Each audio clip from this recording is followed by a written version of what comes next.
At this time, I'm very pleased to have the privilege of welcoming Premier Doug Ford to the 2018 AMO Conference. Premier Ford was elected as Premier and MPP of Etobicoke North in June, just a few weeks ago. The Premier, his transition team, and his new cabinet have wasted no time in getting down to business. I'm very pleased that Premier Ford, along with as many members of his cabinet, are here with us at the AMO Conference this week. I believe it's a clear indication of the importance of the provincial-municipal partnership in serving the people of Ontario. I believe this is his first major conference since taking office. A dedicated community leader, successful business person, and passionate advocate for the people, and Toronto City Councillor from 2010 to 2014. Premier Ford's commitment to public service is strong and deeply rooted in his family. I can assure you that the Premier and his caucus team have a strong appreciation for AMO and the work that we do for municipal governments. The provincial AMO municipal relationship will serve our communities. Please join me in providing a warm welcome to the Honourable Doug Ford, Premier of Ontario.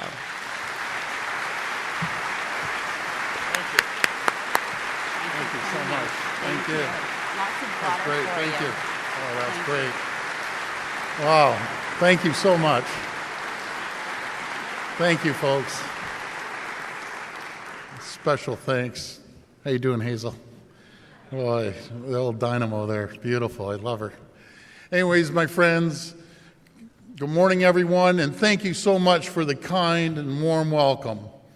My friends, it's great to be with you here today, and it's great to be back in the beautiful city of Ottawa.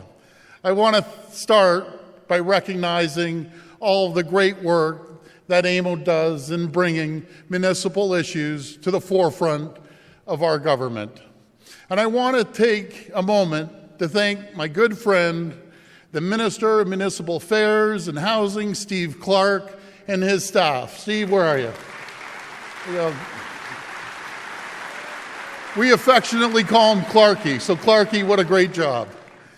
They've done a great job, and I'm a huge believer in having an honest and open dialogue with municipalities.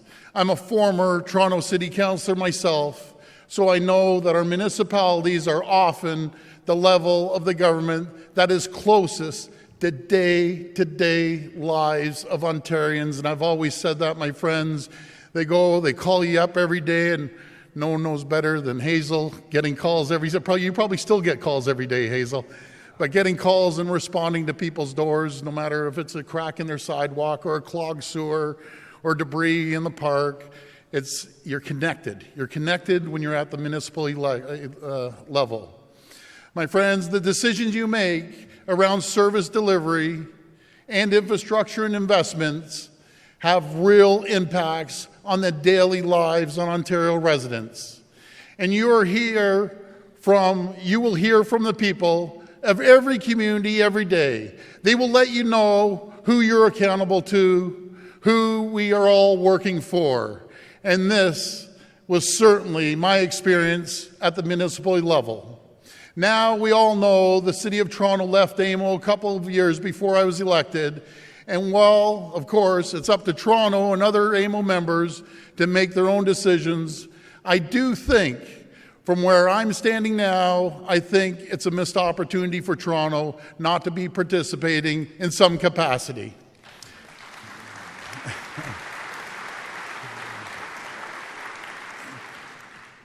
And there is one thing I know from my time on City Council that I think everyone here can relate to. If you don't respect the taxpayers, they will always remind you who you work for.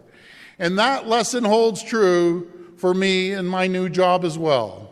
Because no matter what level we work at, there's only one taxpayer.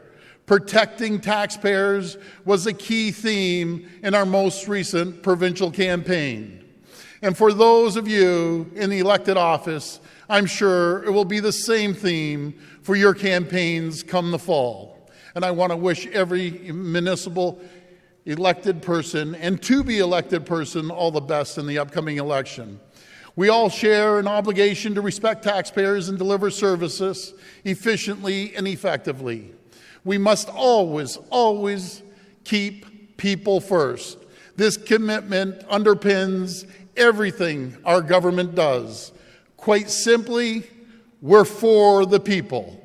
Last week, the Ontario legislature rose.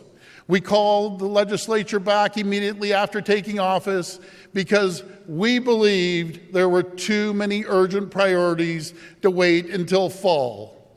My friends, I can tell you the rubber hit the road when we got to Queen's Park. Many of these priorities touch on the work you do each and every day. It starts with these so-called green energy projects. The previous government decided to ram these wind and solar farms into backyards of communities that didn't want them. And then, to add insult to injury, they forced hydro ratepayers to hand over their hard-earned money and subsidize the insiders who got these contracts. In fact, the Green Energy Act is the largest transfer of money from the poor and middle class to the rich in Ontario's history. And even during the election campaign, they were still doing this. Right in the middle of the campaign with the White Pines project in Prince Edward County. We put an end to that. One of our first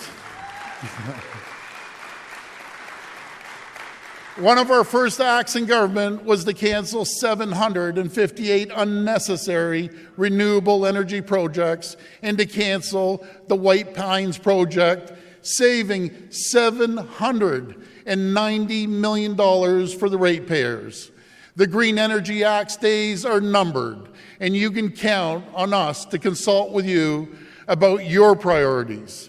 We promise to tackle 21st century crime and protect law-abiding families and citizens. So we are giving our men and women in uniform the right tools and resources they need to keep families and communities safe from crime. We are investing over $182 million in 9 Ontario provincial police detachments with the latest in modern policing technology. So our police have what they need to go after the bad guys. And when cannabis becomes legal in Canada, you can expect us to be ready. We will be ready with a system in place immediately that protects consumers, keeps our kids and communities safe, and undermines the illegal market, including $40 million over 2 years to help you prepare for legalized cannabis. We will consult with you, and even more importantly, we will empower you to get this right.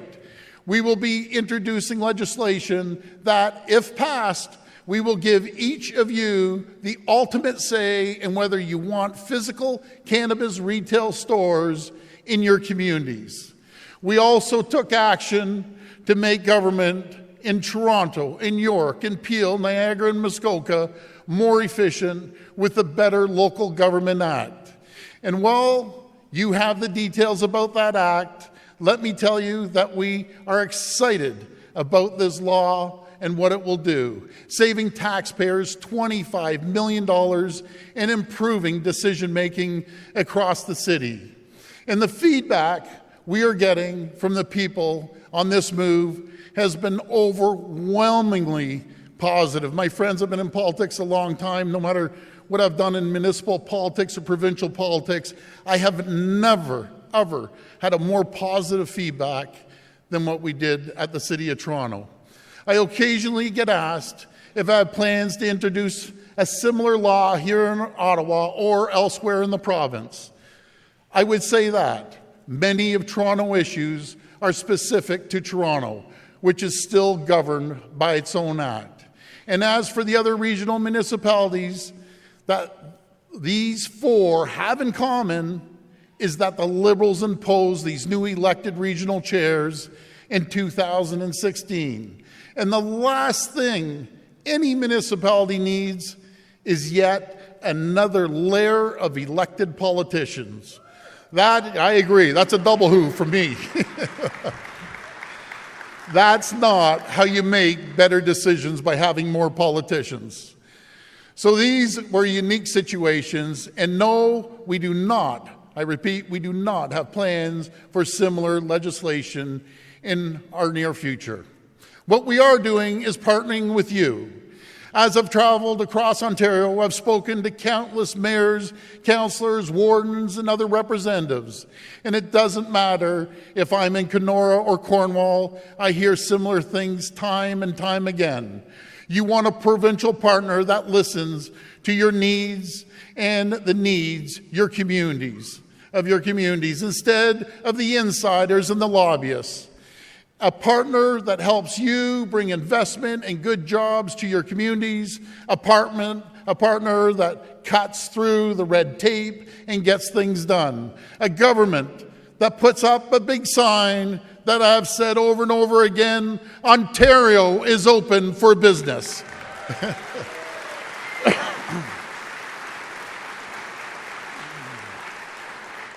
We've already acted to create and protect jobs in Ontario. We've protected the 7,000 jobs that depend on the Pickering Nuclear Generating Station. We're also going to reduce the tax burden on businesses to attract investment and jobs across Ontario. And we're going to do whatever it takes to stand up for local Ontario jobs.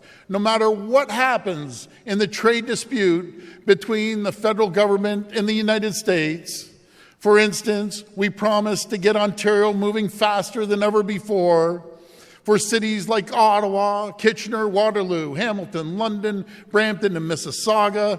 That means money to help them get major transit projects up and running. For the rest of Ontario, that means getting our highways and roadways back into shape for the millions of families, workers, and businesses who use them every single day.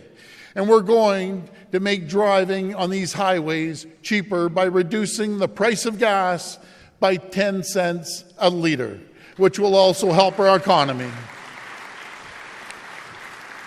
My friends, when I was sworn in as Premier, I said that this government would never forget who put us here, the people. The people of this great province have trusted us to keep our word and work tirelessly each and every day on their behalf. For years, the people of Ontario have struggled under fiscal mismanagement, record levels of debt, and crumbling infrastructure. What I learned as a city councillor is that the big solutions to big problems often start with solving something small, like a phone call from someone in your community asking for your help. We're going to continue to listen to the people. We will work hard with you because you are the closest to everyday needs of the people. And together, we will make this province better than it has ever been before. And I can assure each and every one of you and every municipality and every person in Ontario, a new day has dawned in Ontario, a day of prosperity and growth the likes this province has never seen before. I thank you, and God bless each and every one of you. Thank you.